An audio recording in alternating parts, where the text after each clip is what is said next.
Steady, steady.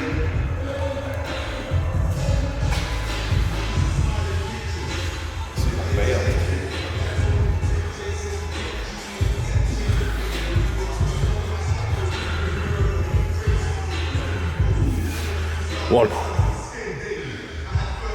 two, three, four, go on, 5, 6, go on, 7, and again, 8, 9, one more, good, 10. What was that? Okay. So the first exercise went through front squats. I actually really like doing front squats because it allows me to maintain an upright spine. Usually I find when I'm doing back squats, you know, it's not as bad as it used to be, but as I used to go down into the squat, my torso would bend way too far forward, so when I drive back up to the top of the movement, I'm using a lot of my lower back in the process. The thing with front squats, it allows me to keep, because the weight's out in front of you, it keeps my spine upright, and it also works a lot of your core. In fact, if you're doing some really heavy front squats, it's going to work your core more so than doing some isolation exercises for your abs. That's for most people, because most people don't train abs properly. But anyway, moving on. I like to do my front squats with straps wrapped around the bar, because for me, you know, you see a lot of people doing front squats with the wrists like that, and for me it's torture. And because my spine does come forward quite a little bit, when it comes down to the bottom of the movement, I simply can't keep the bar in that position resting on my shoulders. So I find by wrapping the straps around the bar, it allows me to maintain this comfortable position, to go all the way down, keep upright, elbows high, to the bottom of the squat, and then back up. So if you're not doing front squats, I highly suggest you start doing them. And if you do have that trouble with your flexibility of the wrists, I'd use straps. Next exercise that I went on to was Bulgarian split squats. Now they are nasty. Anyone who's done these knows just how nasty they are. You're basically placing the majority of the tension on one leg at a time. I wouldn't recommend these for people who do have knee issues, or anyone who's generally just a beginner to free weight training, because it does require a hell of a lot of balance, puts a lot of pressure on the front of your knee. So basically when it comes to doing that movement, I like to hold dumbbells, obviously, heavy dumbbells. There's no point going light, you've got to go heavy with this. Well, for me, if you're a beginner, don't worry, just do body weight. So Bulgarian split squat, you're basically resting your rear leg on an elevated surface, whether it's a bench. I like to use a hyperextension bench because the pad allows me to not be on my tiptoes as I do it. It's the front of my foot which is resting on the pad. So when I'm doing that, I'll sink all the way down to the bottom, so my knee nearly touches the ground. Keep my shoulders back, chest out, and I'll drive up, placing the majority of the tension on my front leg. And as I come to the top, I make sure that I don't lock out, because by locking out, you kind of give yourself a little bit of a break, you give your quad a break at the top of the movement. I want to make sure that I can place tension on my quad throughout the entire set. So you're basically maximizing time and attention.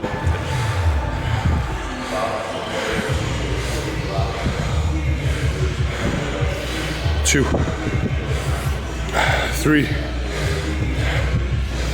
4, 5, 6, go on, 7, 8, 9, 10, 11, 12, good. Big deep breath. Come on, dig in.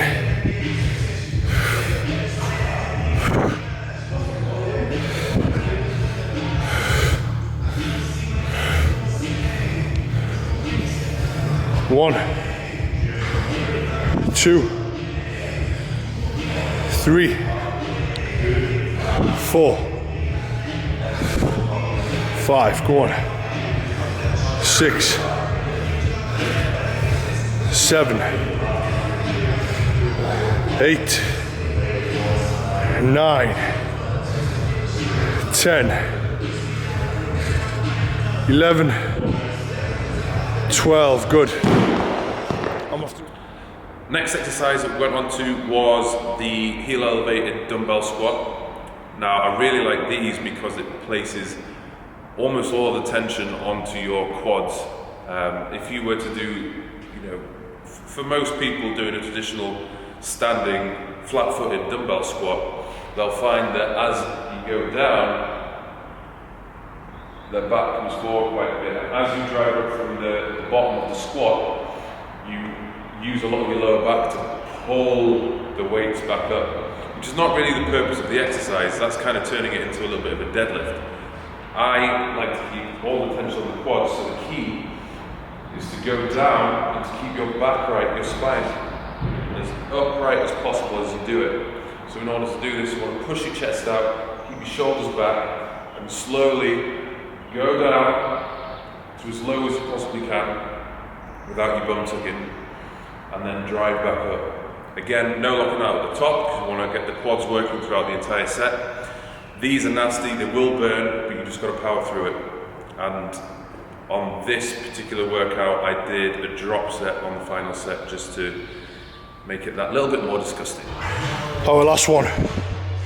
Big. 1, 2, 3, 4,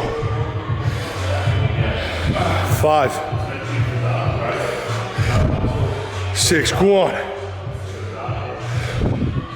7, 8, 9, one more. 10, yes. Straight in. Away. Let's go, no lock. 1, squeeze. 2, squeeze. 3, 4, 5, 6, 7, 8, 9, 10, good. Exercise after that, walking lunges. I think a lot of people have done walking lunges before. It's pretty disgusting, but for me, I don't really mind them that much. Actually, I enjoy them, strangely. Now it depends what I'm kind of doing on a week-to-week basis, but usually I will go heavy with the walking lunges. So for this tends to be around 40 kilograms, 42.5 kilogram dumbbells on each side, and I tend to do 10 to 11 reps, place them down, short rest, and then go again. If it's kind of near the end of the workout, or if I'm really just trying to destroy myself, then I will do like a horrendous kind of drop set where I'll do really heavy, drop, get about a weight which is 2/3 the original weight, walking lunge back, get another weight, which is again probably half the original weight to start off with, and then walking lunge back, and then even do it with body weight. So it's just literally horrendous. So when it comes to doing walking lunges, probably going to do another video on this, but the angle of your torso is going to make a big difference as to which muscles are recruited. So say for example, in the exercises I was doing in that workout, I was keeping my torso upright to try and place the tension more so on my quads. Now, if you lean forward into a lunge, you're going to recruit more of the glutes and upper hamstring. So, my emphasis is not to try and work my glutes because for me, my ass doesn't really need to grow anymore. I want to try and grow my quads. So as I'm going down into the lunge, keep upright, chest out, shoulders back. And again, I'm trying to make sure that my knee doesn't go too far forward in front of my foot, because that's going to cause some issues if you continue to do that. Lunge it in, pal, lunge it in.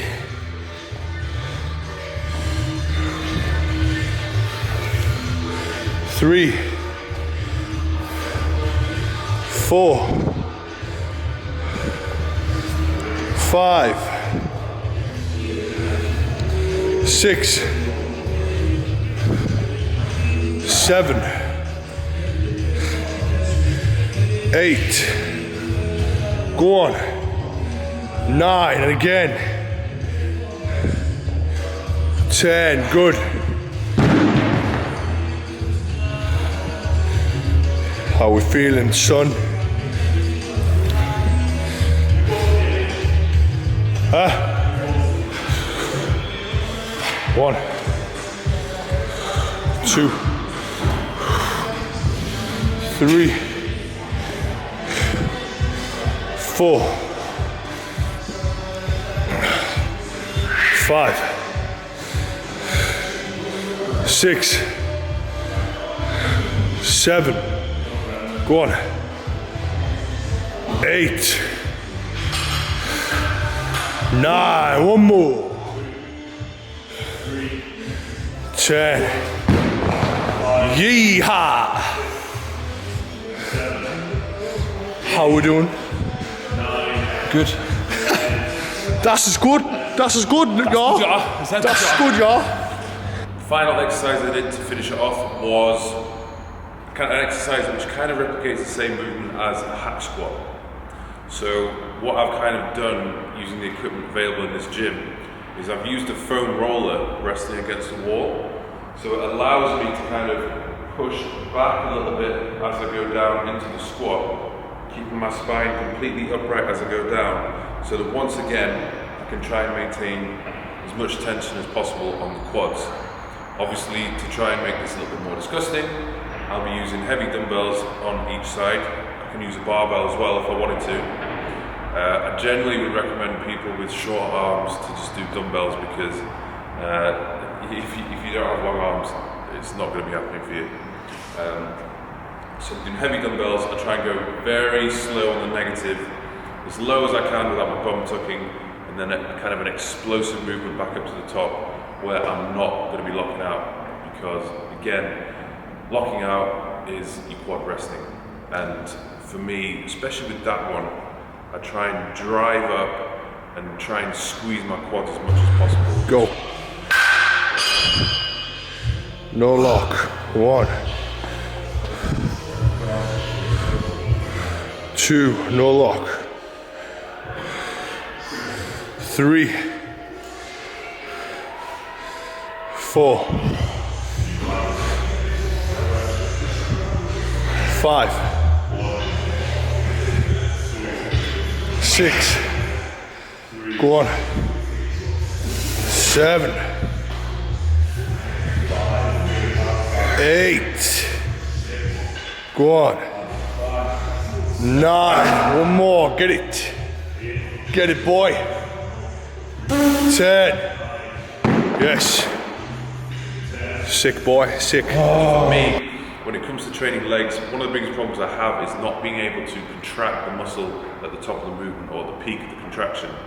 So like I would with upper body movements, I would squeeze the contraction, whatever it is I might be doing. With quads, I kind of, in the past, have not really paid much attention to doing that. I'd just go through the movement and just be praying for the set to be over. Whereas now, I concentrate as much as possible on really trying to place all the tension on the quads, or the hamstrings, whatever it might be, and then contracting those contractions as hard as you can. So yeah, contract the contractions. And you just got to give it 100% when you're doing legs. It's not pleasant, it's not easy for anyone. It's just one of those things you've got to suck up and do it, and just think about how good you're going to feel once you get that session done. Because that's what's the biggest reason for me doing legs, twice a week, is because I crave that feeling, how I feel after I've done the session. Before the session, during the session, it's not fun, it's not pleasant, it's not easy, but you're getting it done, you're doing something that's really challenging, and once you've done it, you can just bask in the satisfaction, knowing that you've really pushed yourself that day. So, give it hell.